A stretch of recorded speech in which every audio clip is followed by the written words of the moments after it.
Mga kababayan, ngayong gabi po pag-usapan natin yung mga kasing edad ko na maalaala nila yung Negros famine, mga Negros child na mamamatay na sa gutom. At yun ay dulot ng tinatawag na Nasutra. Ang Nasutra ay pinalabas ni Marcos Sr., tatay ni BBM, na panukala at ginawang batas sa pamamagitan ng batas martial law.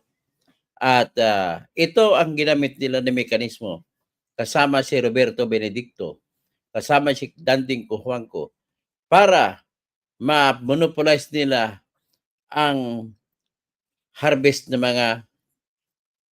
mga tubo, mga asukal mula sa Negros. So dahil sa ginawa ng monopolya, gusto na sila lang magbebenta. So ngayon, nagresulta yan o nagdulot yan po sa tinatawag na pagbagsak ng mga paninda ng mga sugar planters ng Negros Occidental at Negros Oriental. At bumagsak ang benta ng Pilipinas sa international na market pagdating sa sugar. Ito pa ay nangyari sa early 80s doon sa Negros Island.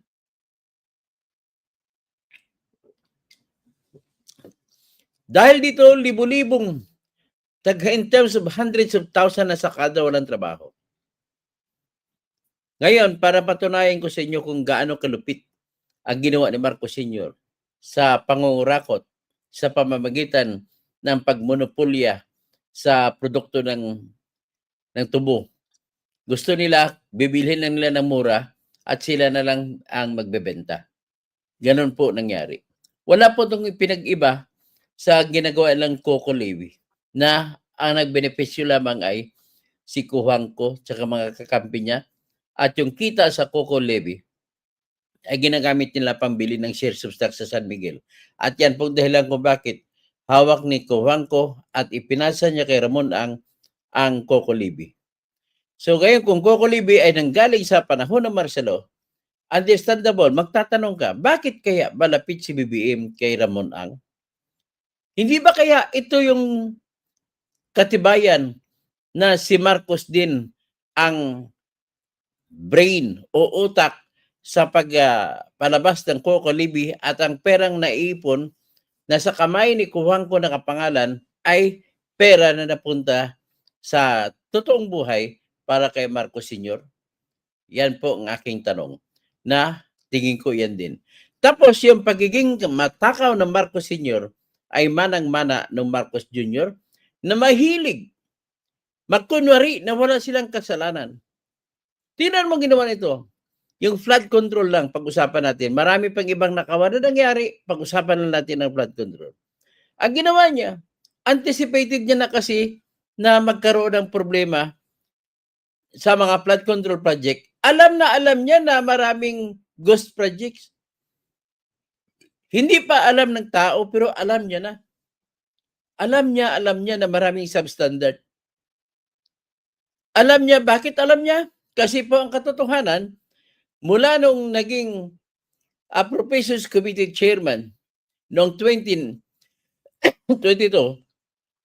si Saldico, ay iyon na yung pong inutusan nila na bata. At iyon ay nagbibigay ng 2 billion kada buwan na taripa. Anong tawag mo dyan? Yung hatag ng mga 2 billion kada buwan. Si Saldico ang magungulikta sa lahat ng mga kontraktor. At kaya dahil doon sa napakalaking collection, natural na magre-resulta sa mga flood control project na hindi ginawa. So, ibig sabihin, all the while, alam na alam ni BBM ang lahat na mangyari. Kaya nung nagsuna siya noong July 28, 2025, ay talagang nagsalita, kayo, maawa naman kayo. Grabe. Siya pala yung utak nun. Grabe. O, pakinggan mo. Tingnan mo na natin ang mga Negros children. Kayong mga hindi pa na ipinanganak sa panahon na yon, makita nyo kung gaano ang hirap ng namagutom sa ilalim ng pamumuno ng tatay ni BBM. na dahil sa monopolya nila sa produktong asukal, ay gusto nila sila nang bumili at sila na magtitinda sa mundo ng asukal. So, bago yan, binabati ko muna si basahin ko muna sinasabi ni Lilia Magallanes. Maniwala ako kung may ebidensya po kayo. Ito nga, ipapakita ko nga ebidensya ng Negros Child.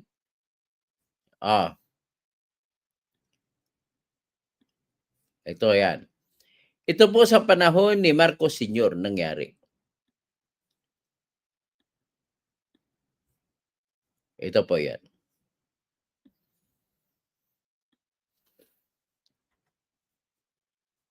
Nakita nyo yan?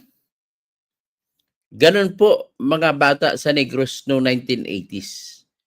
Mga bata, ang sumalba sa mga Negros children ay ang United Nations International Children's Emergency Fund o UNICEF. Yan po yan. 1980s. Yan po ang mga Negros children. Representante lang yan pero marami po sila. Ginutom ng gusto po ang mga tao sa Negros, mga bata. Mga sakadas wala ng trabaho. Dahil nagsara ang mga kumpanya ng mga hacienda, nagsara mga hacienda na mga nagtatanim ng tubo para ibenta kasi nagsasara dahil lugi sila. Nagsara sila na lugi sila dahil po sa binuo ni Marcos Sr. na nasutra. Nang binuo niya nasutra, ang nangyari po sa nasutra ay nagbuo siya ng monopolya na ang bibili lamang ay nasutra. At ang kamador dyan o boss dyan na gumagawa ay si Roberto Benedicto. So, National Trading Corporation monopoly. By the time Ferdinand Marcos' second term began, sugar had become a critical Philippine export, responsible for 27% of the country's total dollar earnings, with international sugar prices rising rapidly through the early 1970s. Marcos decided to put domestic and international trading under government control, first through the Philippine Exchange Company, or PHILEX, and later through the Philippine Sugar Commission, PhilSucom, and its trading arm, the National Sugar Trading Corporation, or NASUTRA, which were controlled by Marcos' crony Roberto Benedicto. However, the international price of sugar eventually dropped in a market crash, dramatically hurting the livelihood of the poor farmers. Since the onset of the famine, yung NASUTRA monopoly ay nagpuwersa sa mga hasindero na magiging bankrupt o mabaon ng di hamak sa dagat ng utang. Kaya noong 1984, sobra 190,000 na mga trabahante, mga sakada sa mga hacienda ang nawalan ng trabaho. At mga kalahating milyon po sa kanila ay wala na makakain araw-araw. Kaya nagkaroon ng 1985 Negros famine. At yung makita mo sa litrato, example lamang po yan sa lahat ng mga bata na nangyari na ganun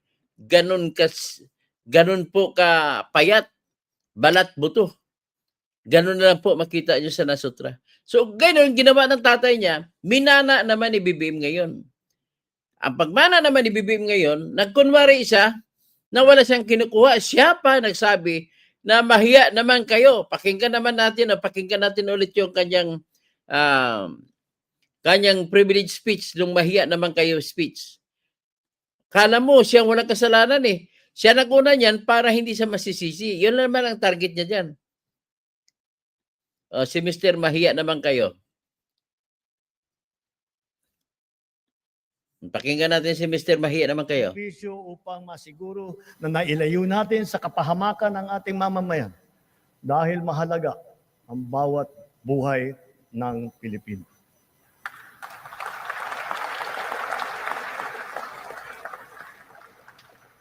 Kamakailan lamang, nag-inspeksyon ako sa naging epekto ng habagat ng bagyong Krising, Dante at Emong.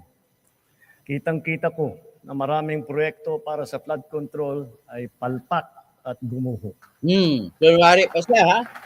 At yung iba, guni-guni lang. Kunwari siya walang alam. Huwag na po tayo magkunwari. Alam naman ng buong madla na nagkakaraket sa mga proyekto.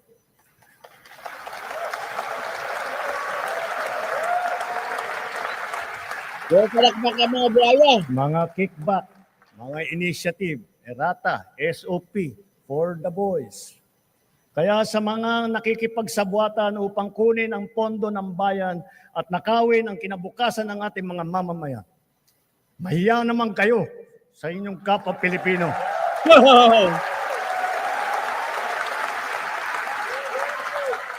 Kunwari siya. Mahiya naman kayo sa mga kabahayan nating naanod o nalubog sa mga pagbaha. Mahiya naman kayo, lalo sa mga anak natin na magmamana sa mga utang na ginawa ninyo na binulsan nyo lang ang pera. Ano ba yan?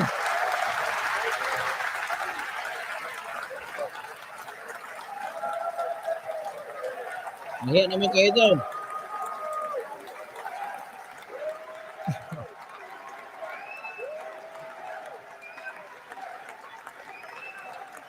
Para hindi na maulit, so that this will not happen again. First, the DPWH will immediately submit to me a list of all flood control projects from every region that were started or completed in the last 3 years.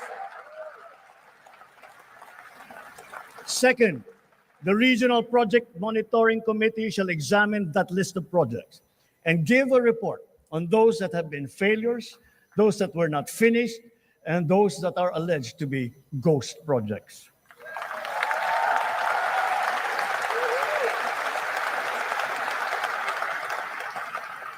And third, we will publish this list.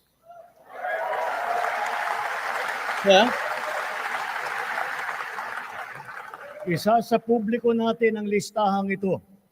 Kaya ang publiko na saksi sa mga proyektong ito ay malayang suriin ang listahan at magbahagi ng kanilang nalalaman para makatulong sa ating investigasyon.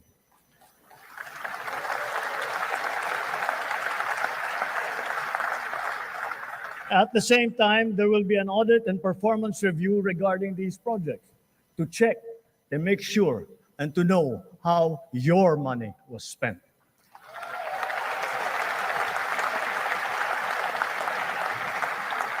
Sa mga susunod na buwan, makakasuhan ang lahat ng mga lalabas na may sala mula sa investigasyon, pati na ang mga kasabwat na kontratista sa buong bansa.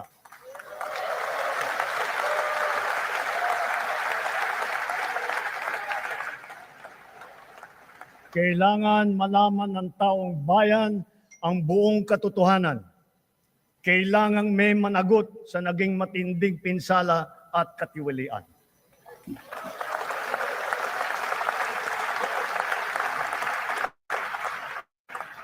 Therefore, for the 2026 national budget, I will return any proposed general appropriations bill that is not fully aligned with the national expenditure program.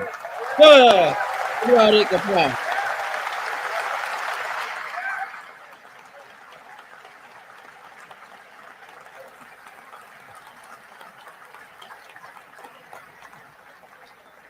And further, I am willing to do this even if we end up with a reenacted budget.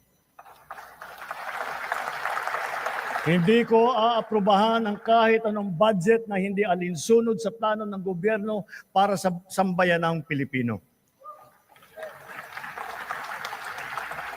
Mga kababayan, sa paghantong natin sa kalahati ng termino ng administrasyon, susuong tayo sa susunod na 3 taon.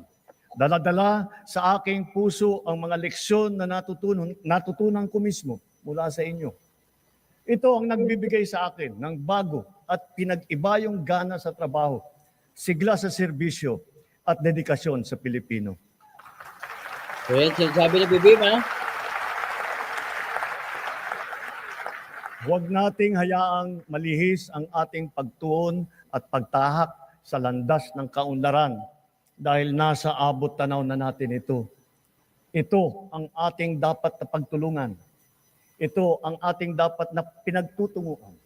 At kayang-kaya nating ito marating at maisakatapura. Okay, kwento lang yan sa kanya, tanggalin na natin yan. Napakita na natin ang nangyari sa Negros Child. Ibalik ko yun, nakikita niyo ba yung Negros Child? Ibalik natin ang Negros Child. Yan po nangyari sa panahon ng tatay niya.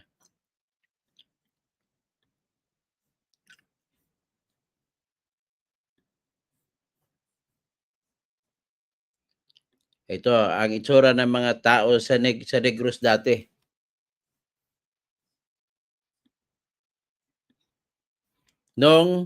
Dahil sa ginawa nilang pag-monopolya ng sugar. Kaya nangyari yan.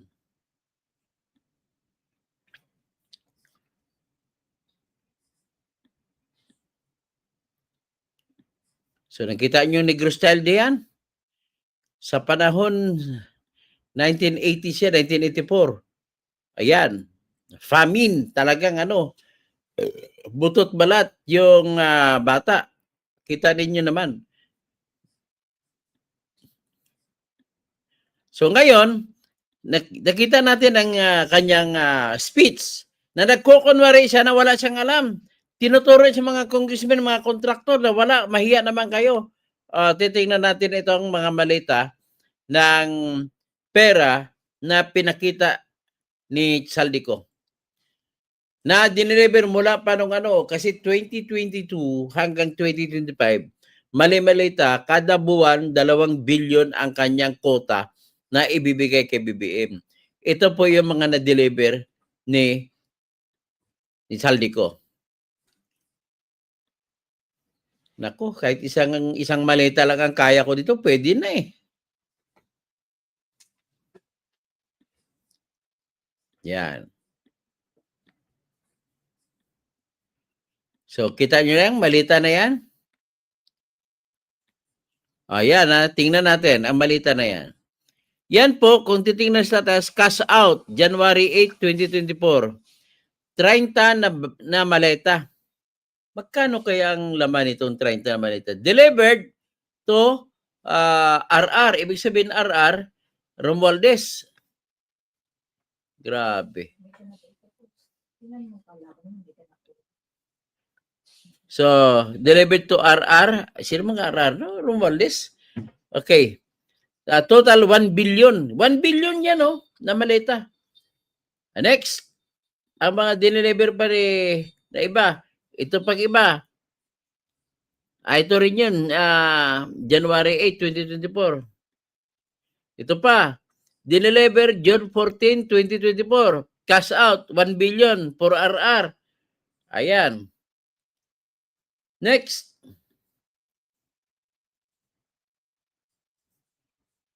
Ano ba ito?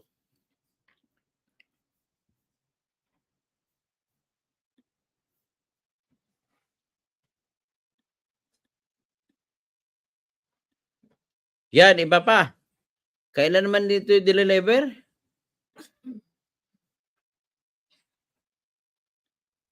Ano ba ito?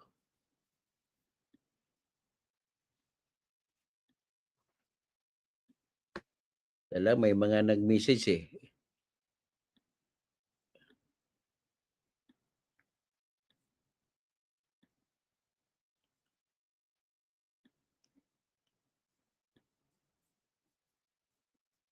Okay. Yan. So ito naman, ilan itong deliver? Ito yung dineliver noong November 29, 2024. Cash out. 28 luggages, 1 billion delivered to RR. So, may nakatatak dyan, December 2, 2024. Tapos ito yung mga fake vlogger ni BBM, Sabi niya, may-ari daw dito si Pulong. Kasi yung kotse, may tatak na conduction sticker, 8L, 969. Ang akala na 8L, ang L sa Region 11 sa Davao. Mga bobo kayo. Conduction sticker po yan, jail, review, at saka sangkay, JJ. Magpakabobo naman ninyo. Ang plaka, yun ang pagbabasihan ng region. Yung lumang plaka ng sistema, yung letter L ay Region 11. Ang letter A ay Region 1. Pero sa plaka yun, hindi yun sa conduction sticker. So ito yan. So kaya marami naman nag-question kagaya kay nag-question si Kristan. Hindi daw sila maniwala kasi ang petsa ko 2024. Ito ngayon ang explanation. Iyan ang mga dineliver noong 2024, Kristan? Problema sa inyo kasi masyado kayong mapagkunwari. Ayaw nyo na kunwari, kaaway si BBM. Pero kinakampen nyo kasi ayaw ni si Sara ng papalit. Yan mga kupal kasi ng mga tao yan eh. Kala mo magagaling. Tapos si Richard Darian, tawagin niya mga Mindanao. Taga Mindanao, taga mga Saharan, sub-Saharan ng mga tao. So, yan po ang nakita ninyo. So, sobrang pagkukunwari. Tapos, pakinggan naman natin ngayon pakinggan natin ulit ito si Saldico. Na kung saan binanggit niya na nagagalit pa si BBM kung hindi maihatid ang kanyang 2 bilyon. At ito naman, ipakita natin ang pagkumpirma naman ni Toby Chanco na November 24, 2024 ay nagalit si BBM. Kasi hindi daw binigay yung kanyang pera. Pero pera ng tao yan eh. Gago ka talaga. Yan. Pakinggan natin itong pakinggan natin si Saldico. Yung sinabi niya kanina, uulitin natin muna. Yan. Palabasin ng administrasyon na ako ay isang terorista sa loob at labas ng Pilipinas. Para mailibing ako kasama ang katotohanan kahit saan man ako pumunta.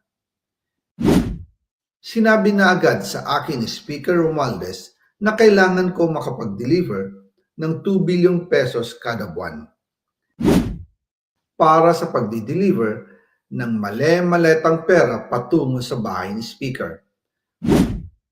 Ang sinabi mismo ni Speaker Martin sa akin na hati sila ni Pangulong Marcos sa perang yon para gamitin bilang bagsakan at imbakan ng pera mula sa mga SOP, collection at deliveries na para sa Pangulo.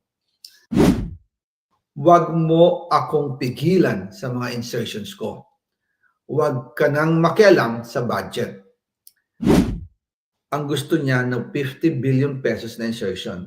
Ngunit ang sagot ng Pangulo, humingi ka ng bago or dagdag na insertions.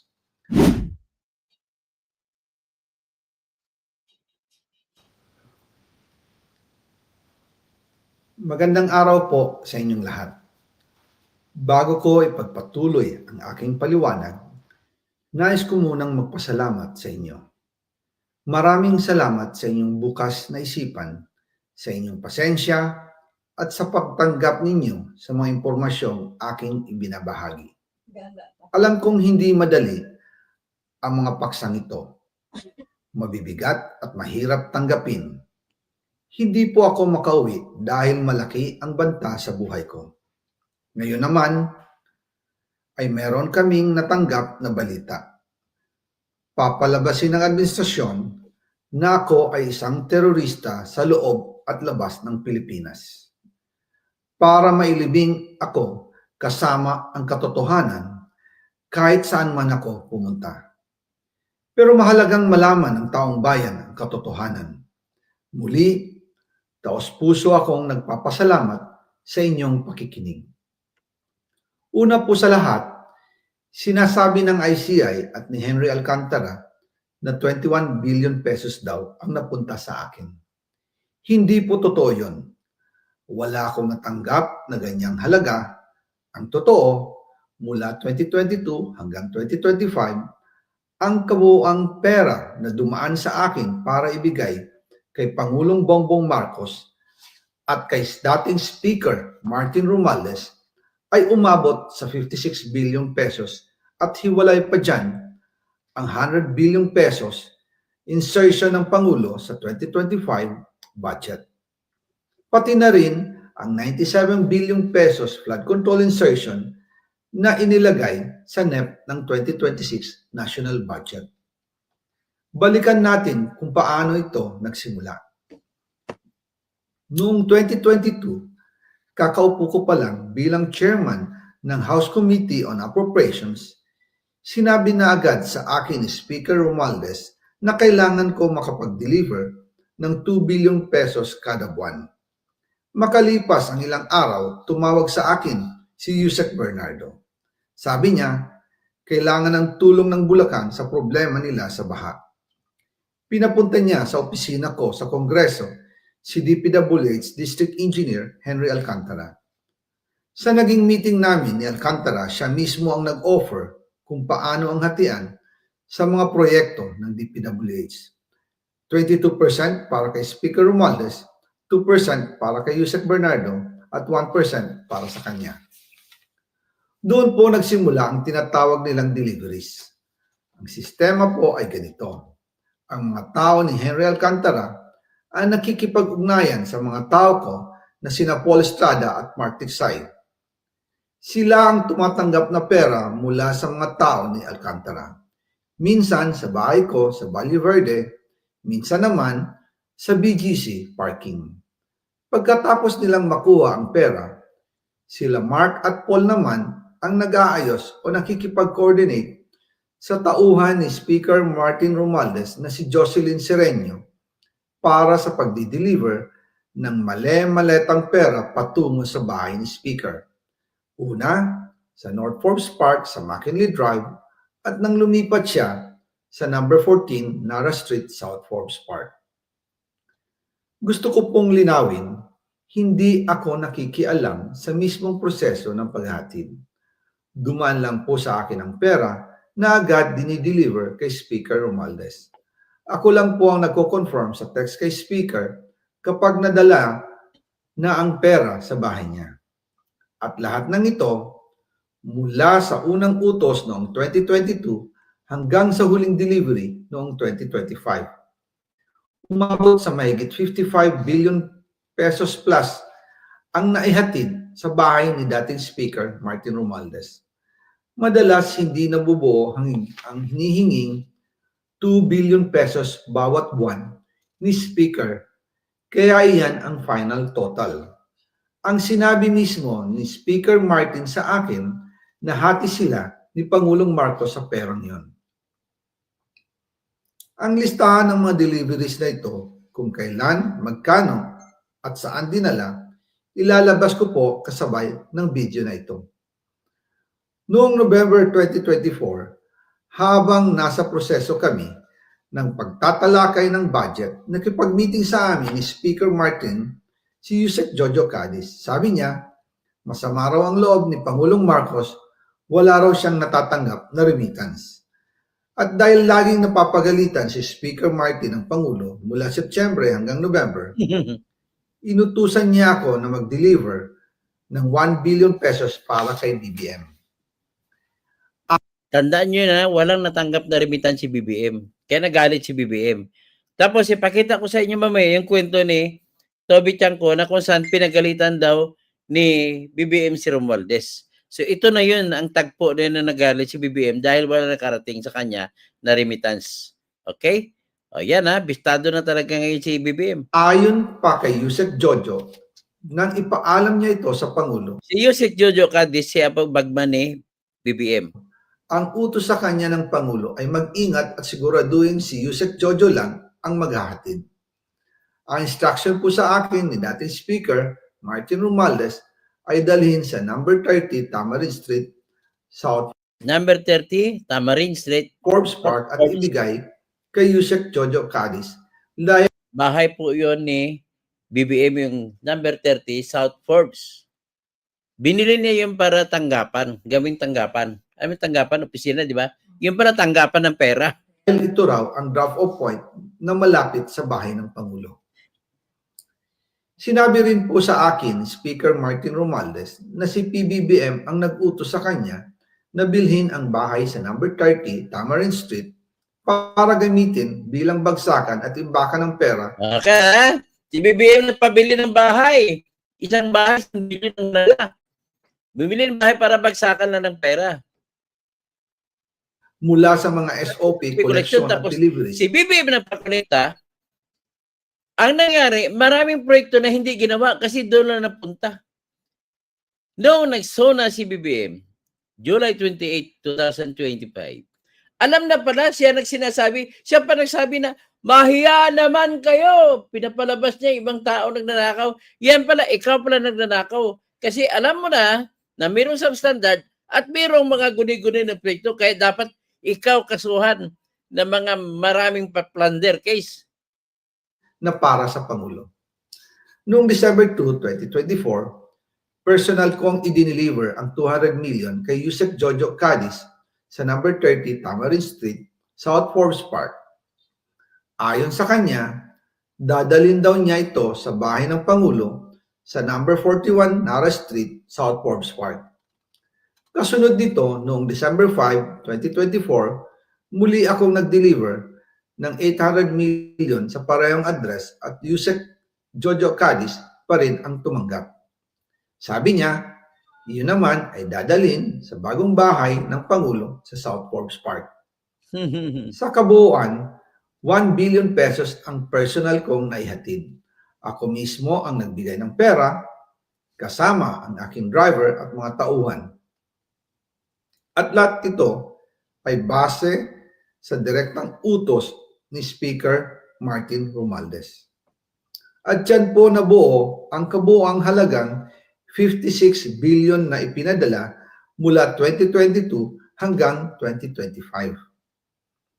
Pero kahit na na-deliver na ang 1 billion pesos para kay Pangulong Marcos at kahit na naisama na rin sa 2025 budget ang 100 billion pesos insertion sa pamamagitan ng BICAM Committee, ayon mismo sa utos ng Pangulo, nagagalit pa rin daw si BBM. Papalabasin ng administrasyon na ako ay isang terorista sa loob at labas ng Pilipinas. Para mailibing ako kasama ang katotohanan kahit saan man ako pumunta. Sinabi na agad sa akin ni Speaker Romualdez na kailangan ko makapag-deliver ng 2 billion pesos kada buwan. Inulit ko lang ha. Para sa pagdi-deliver ng male-maletang pera patungo sa bahay ni Speaker. Ang sinabi mismo ni Speaker Martin sa akin na hati sila ni Pangulong Marcos sa perang yon. Para gamitin bilang bagsakan at imbakan ng pera mula sa mga SOP, collection at deliveries na para sa Pangulo. Huwag mo akong pigilan sa mga insertions ko. Huwag ka nang makialam sa budget. Ang gusto niya ng 50 billion pesos na insertion. Ngunit ang sagot ng Pangulo, humingi ka ng bago or dagdag na insertions. Ayan ha. So ngayon, ang aking... Magandang araw po sa inyong lahat. Bago ko ipagpatuloy ang aking paliwanag, nais ko munang magpasalamat sa inyo. So ito naman, ibilalabas ko ngayon yung pagkonfirma ni Toby Chanko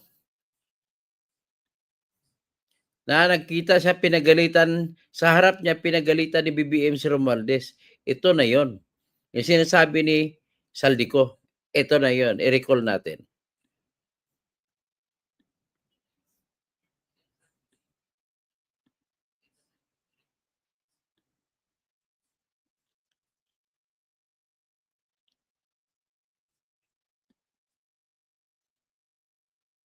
Ito.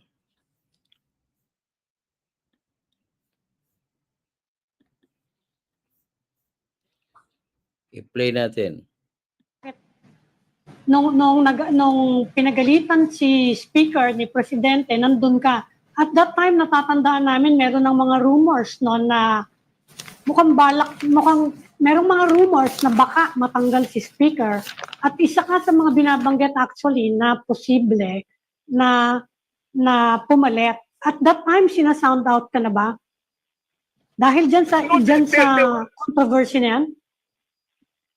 No, there was never a sounding off. Eh. He was the one who told me. Who told me, Sunday yan, di ba? Yes. So that Sunday hanggang Monday magkausap kami. I remember Tuesday I had to go to Singapore on Tuesday. Okay? Yes. Tapos si Presidente left for Dubai. Natandaan niyo when he left for Dubai? Yes. Oo. Okay. Okay. Yung mabilis lang yun eh. Overnight lang yata yun, di ba? Okay.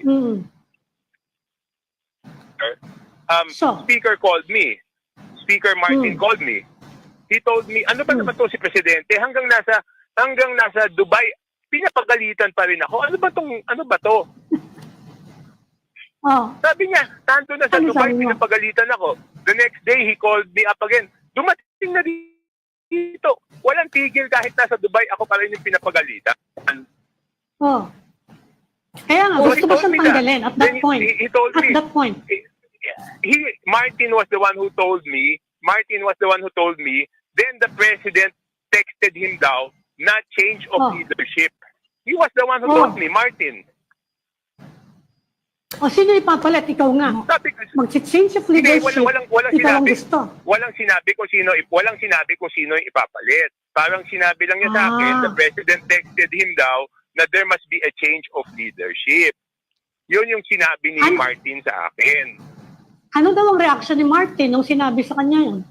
No, he was the one who told me. Martin was the one who told me. Yeah. Martin told me that the president texted him that. Parang ang sinasabi niya sa akin, ano ba naman to?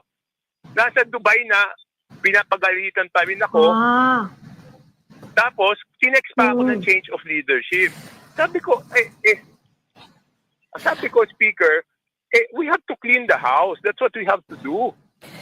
Kung, Toby, that's a pretty serious allegation, no? And I'll just repeat that. Sabi mo, Speaker Martin Romualdez was the one who told you that President Marcos texted him, Speaker, na it's time for a change of leadership in the House. Kasi nagalit na Is that accurate? Naputol. Ulitin ko lang, just so we're 100% clear that because that's a pretty serious allegation, sabi niyo po, Speaker Martin was the one who told you that President Marcos texted him to say that it was time for a change of leadership in the House. Is that correct? Eksaktong pagkasabi niya sa akin, ano ba to? Nasa Dubai na, pinapagalitan pa rin ako. Tapos sinabihan pa ako ng change of leadership. So accurate nga, siya nga yung nagsabi sa'yo and the president texted him. Pero hindi niyo po nakita yung text. Hindi, nasa Singapore ako, nasa telepono lang kami nag-uusap. Paano ko makikita yung text? Okay. Paano ko makikita yung text? And then, Pero November ganito. November.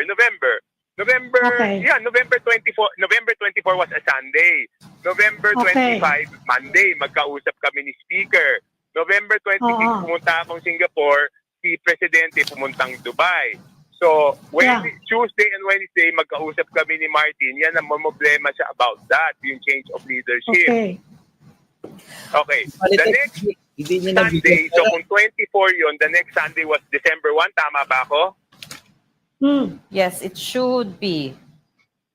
Okay. December 1. December 1, So, correct. nung December 1, I had a meeting with the President Sunday morning.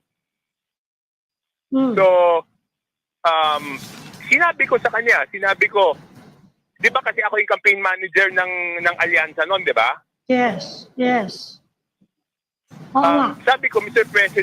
President, I went to him December 1, Sunday morning, tandang-tanda ako yan. Sabi ko, kasi ang nangyari noon, when I went to Singapore, pagbalik ko, ako na yung pinagdududahan ni Martin. Oo. Nagusto yung pwesto Ako din niya. nagusto yung pwesto niya. So December Oo. 1, Sunday, pumunta ako kay kay presidente. Sabi ko, Mr. President, mas mabuti palitan mo na lang ako as campaign manager. Kasi baka iniisip ni Martin, ako yung sumbong ng sumbong sa'yo. Number 2, kung hindi naman kami nagkakasundo ni Martin, maapektuhan yung mga kandidato mo. Kung Toby, in the end, did you find out sino nga ba yung nagbulong kay President Marcos? That there were such things going on in the House? Okay, ganito. Sinabi ko sa kanya, di ba? Sabi ko, kasi naman, sabi niya, bakit ikaw pagdududahan niya? Lahat naman ng tao alam na yung kalokohan niyo dyan sa House. Sabi ko, sir, wala akong ginagawang kalokohan. Siyempre, ang naging natural na sagot ko. Kasi sabi niya, lahat ng tao, alam na yung mga kalokohan niyo dyan sa House. Sabi ko, sir, wala po akong ginagawang kalokohan. Sabi niya, I mean the House. Yun ang sabi niya, I mean the House. So you're saying there are a lot of reports getting to the President about the anomalies in the budget? Hindi lang isang tao yung nag-whistleblow. Hindi ikaw yung sumbongero. Hindi, madami nung nagsasabi. Hindi ko ugali yan, Ami. Okay. Kung Toby, we're running out of time, but again, I just want to be crystal clear about one thing. What exactly in this two scenarios that you told us about, yung November 4 and then the days after that, what exactly are you accusing former Speaker Romualdez of? Is it incompetence? I'm saying, I'm just replying to your question kung bakit sinasabi ko na walang, yung sa pera na sinasabi ni Saldi na dinideliver kay Presidente, kung bakit sinasabi ko na wala. Kasi nga, pinagalitan siya noon. Hindi. Ang tanong ko, sir, is, hindi na ano ba talaga ang what are you accusing him of? Is it incompetence because he was speaker at that time and yet all of these things were happening under him? Or are you saying he actually had a direct hand with the budget anomalies? What I'm saying is, di ba? Ibig sabihin, he cannot deny na alam niya yung 20% kasi sinabi ko sa kanya eh. Ala. Di ba? Yan So he was Ibig sabihin, hindi kasama si President Marcos Test na pagtahi-tahi dun na sa kalokohan. Ha? Hindi Napagtahi-tahi. siya kasama doon. Napagtahi-tahi na natin ngayon. Kaya bala ko ipakita yung ginawa ni balik ko ang alaala doon kay Gutesa. Pakinggan natin muli si Gutesa. Dito na simula ang lahat. Makita mo na konfirmado yung mga sinabi ni Gutesa. Konfirmado ni Saldico. Ito si Gutesa. Pwede po niyong basahin ang inyong salaysay. Maraming salamat, Your Honor. Mr. Chair, can he proceed? Gutesa. Orly Gutesa. He may proceed. Ako po'y nagpapasalamat sa pagkakataong ito. Sa Senate Blue Ribbon Committee, Senador Ping Lacson, sir. At sa iba pang member na nandito po. Ako po si Orly Gutesa, may asawa, nasa tamang edad, Pilipino. Makatapos, makapanumpa na ngayon sa umiiral na batas ay nagsasaad at naglalahad ng gaya ng mga sumusunod. Ako po ay lumabas upang magsalita sa isyu na ito. Bilang isang dating sundalo, inaalay ko ang aking buhay para sa ating bansa. Sa pagkakataong ito, nagdesisyon akong magsalita at maglabas dahil ayokong maging masama ang kinabukasan ng aking mga anak, apo ko sa darating na panahon.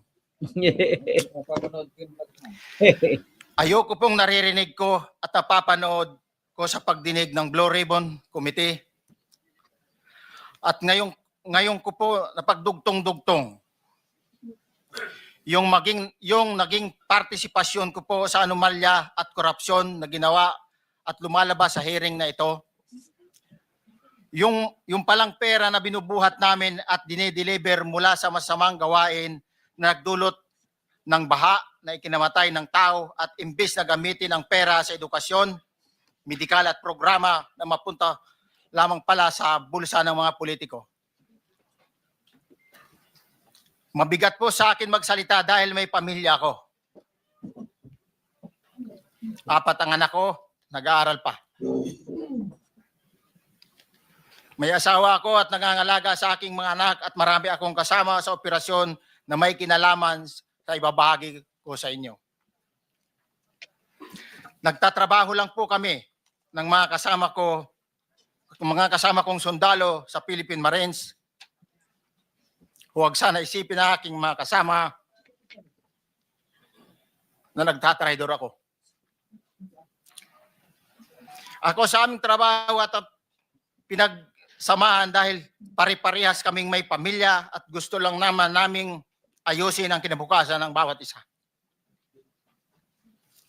Wala akong iniisip na kapahamakan para sa kanila, bagkus ang gusto ko lang maayos ang kinabukasan ng bayan at lahat kami. Noong December 5, 2004, na-hire ako bilang security consultant sa Ako Bicol Party List or AKB kay Congressman Saldico. At nasimula ng duty ko kay Congressman Saldico. Bawat umaga, nagre-report ako sa BGC sa Horizon, sa Bonifacio Global City, kung saan nakatira si Kong Saldico. Tuwing may duty at detailed ako sa basura, it means itong basura, ito yung box ng pera na pinag-uusapan natin sa kasalukuyan. Mr. Gutesa, mag-stick ka lang sa binabasa mo. Huwag ka nang nag-a-adlib. Kung ano yung nandito, basahin mo lang. Yes, Your Honor.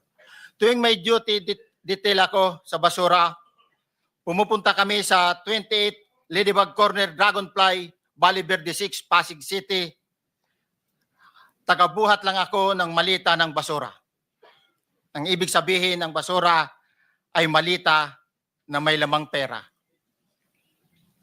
Ang bawat malita ay may lamang humigit kumulang 48 million pesos.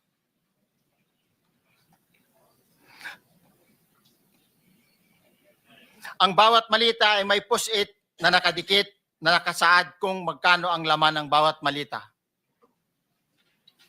Tuwing may duty detail sa basura, may pumupunta na tao na magdi-deliver ng basura at nire-receive ni John Paul Estrada at Mark Tiksay. Oh, yan ha. Puro Ang mga buhay. executive assistant ni Congressman Saldico at sila ang mga detailed sa mga ganyang activities. Ang mga nangyayari kapag duty kami sa basura.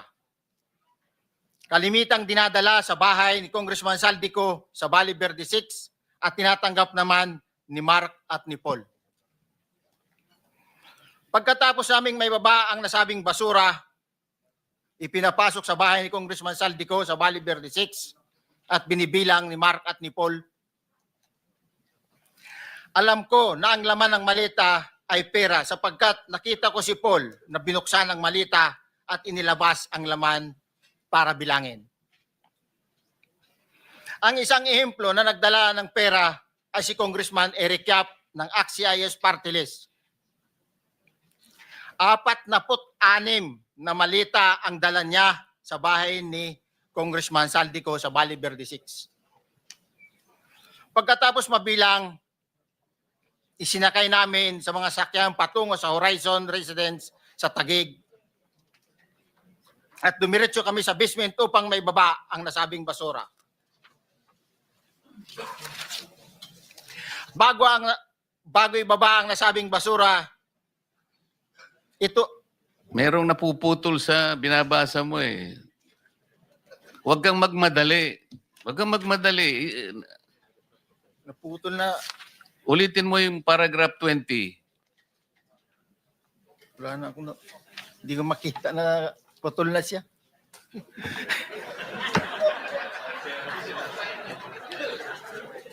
Yan ang comedy doon.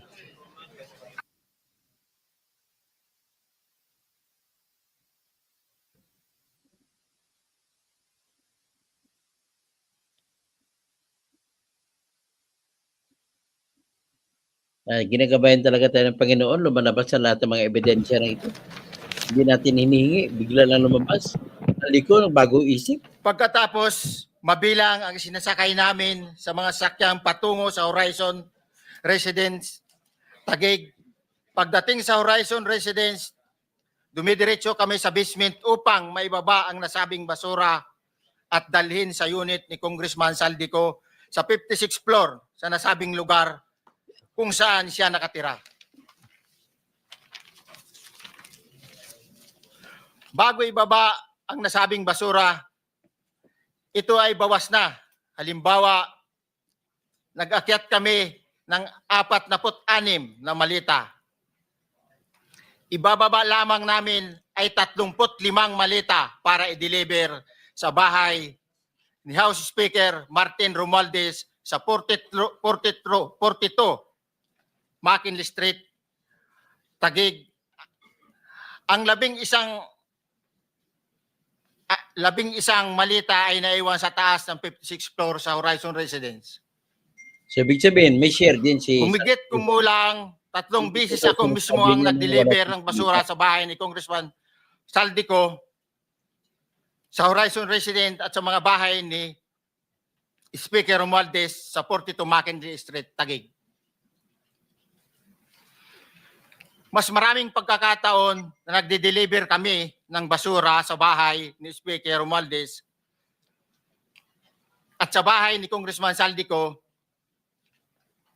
dahil iba-iba kaming mga nakadetailed na close-in, backup at advance party na nagkakaroon ng rotation.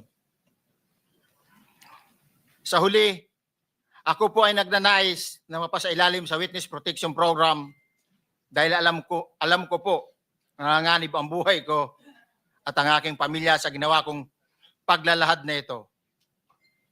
Sa katotohanan na ang lahat ay nilagdaan ko, ang salaysay na ito ay kusang loob at walang anumang pamimilit at bunsod lamang ng hangarin matulungan ang ating bansa. Ito po ay nilagdaan ko, Your Honor. Thank you, Orly. Okay, Before you proceed, meron lang ako papakitang Papakita, litrato pinakilala sa'yo, pa si Marco. i-confirm mo, kasama na rin si Bryce, kung yan ba si Paul na binabanggit mo. I confirm, Your Honor.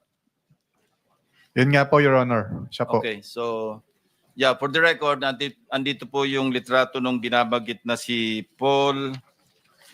Ang pilyado nito. Estrada. John Paul Estrada, di ba? Yes, Your Honor. Oh, sige. Thank you very much. You may continue, Senator Marcoleta. Thank you, Mr. Chair. Sige, wala, hanggang dyan na lang. Huwag na lang natin. Mr. Gutesa, Huwag natin ituloy yung iba. So anyway, ang sagot ko sa kamag-anak ko na si Melanie Causin, kung saan ang galing, sa gaya ng lahat, withdrawal na sa land bank galing. Sa land bank galing mga withdrawal na bagong lab dinala. So yan po. So yan, ladies and gentlemen, natahi-tahi na natin ang kwento ngayon. So sabihin, very sure, more than 100% sure na po ako na ang mastermind ay si Batman. Sino si Batman? Si BBM. Yan lamang po ang aking masabi. Oh, magandang gabi, kamag-anak ni Melanie Causin. Sino pa si Isaac Cleaver Online? Dalawa lang ang mastermind. Libo-libo ang mga galamay na mga corrupt din. Yun. So si Zorina Jabalia, like Dan. So K3ROXXX, ayun ata yung hinahanap ni BBM na 2 billion na nawala at hindi daw na-deliver sa kanya yung iniwan na malita kay Saldico kaya nagalit. Oo ka na. Yung 11 na malita. Sir Clever Online, pera ng taong bayan, ninangkin ng mga gaham. Grabe. Kakahiya ka BBM. Sir Clever Online, totoo yan, Doc, Toski. mga balimbing din yung mga lulista na yan. Lilia Magallanes, napanood ko na niyan. Okay, pinapanood ko nga ulit para tahi-tahi natin. Chicken poopers, Dr. Toto, tanong lang, mananagot po ba ang Master? Yes, mananagot sila. Abangan nila pag magbago ang presidente, dapat si Sara ang presidente para managot. Kasi kung ibang presidente yan, kung si Tito Soto lang, ay hindi makapanagot yan. So, kung hindi natin sila kayang husgahan, nandyan ang Panginoon para sa na maparusahan sila. Okay, nasagot ko yung tanong ng kamag-anak ko. So, Edsel, Clever Online, mabait talaga ang Panginoon. Praise the Lord. Kung hindi dahil sa baha, hindi na-discover yung mga nakawan. Okay. Ito na. So, at least, maganda na laban natin. Nakita na kung hindi dahil sa Diyos, hindi nakilala. Hindi nagbago mga isip nila. So hanggang dyan lang at magandang gabi. BBM!